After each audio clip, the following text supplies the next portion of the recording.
Il était persuadé qu'il avait une mission divine. Je pensais que c'était terminé, que c'en était fini, mais pas pour lui. Donc il m'a dirigée vers cette douche. Il m'a dit: «Je vais te laver maintenant», ce que j'ai refusé. Et je sais pas, à certains moments, il m'écoutait, il me laissait, en me montrant qu'il lâchait un peu prise pour me faire croire que c'était pas, c'était pas forcé, c'était pour un bien. Je me suis mise sous cette douche.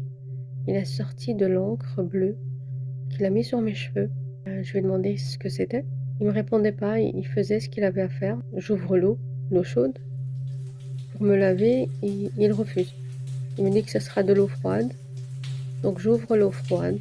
L'eau est glaciale, donc j'ai très froid, je tremble, je me sens très, très mal.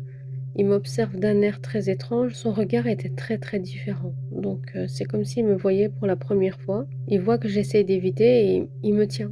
Il me tient de force pour que je reste sous cette eau et je tremblais de plus en plus. Il m'a enveloppée d'une serviette et il m'a prise dans les bras pour me réconforter. J'étais juste pétrifiée de savoir ce qu'il allait faire par la suite. Je voulais m'essuyer, donc il me dit que je dois rester comme ça, ne pas me sécher les cheveux, ne pas m'habiller, de rester avec cette serviette qui était trempée. Et il me dirige et me fait asseoir sur le fauteuil.